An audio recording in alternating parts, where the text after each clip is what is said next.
Thank you, House Chair.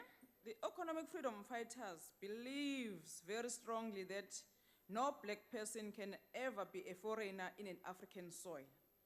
These divisions we now see in our society are as a result of over 100 years of exploitations of Africans by the real foreign exploiters who took from our people everything. They took land, they took izinkomo zobaba zemuka, House Chair.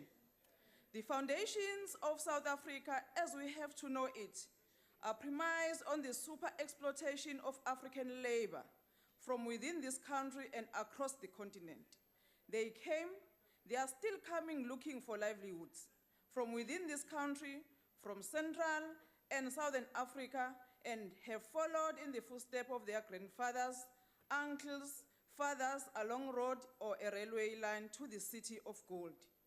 The current debacle pertaining to unemployment and equality is wrongfully placed and blamed on African brothers and sisters and black people from the developing world.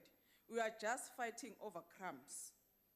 The continuing violence against African nationals is very disingenuous and is a platform for black-on-black violence. The failure of society ought to be put at the door of the ANC. The ANC has failed to transform the lives of South Africans. In the midst of attempting to confront economic strongholds against black people, white monopoly capital has been left untouched. It is the ANC that negotiated itself into power on the basis of leaving the exploitative structure of the South African economy unchanged.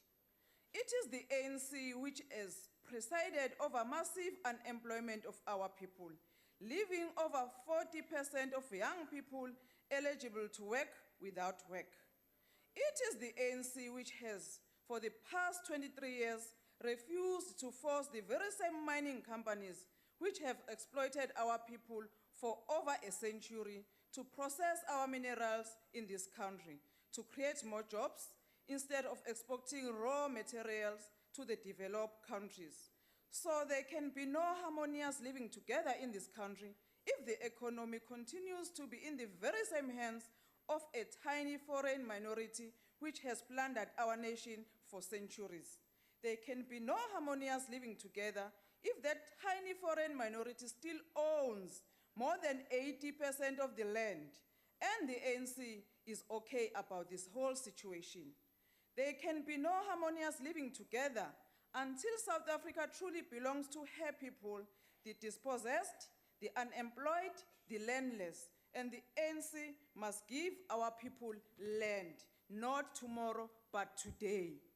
We must direct our anger to those who refuse to let go of their loot, those who own our economy and enjoy alone the fruits of what it has to offer. But we must realize that there is no defeating white monopoly capital without defeating ANC first. The ANC must fall. Only the EFF can free this country from tentacles of white monopoly capitalism. I thank you, Chair. Thank you.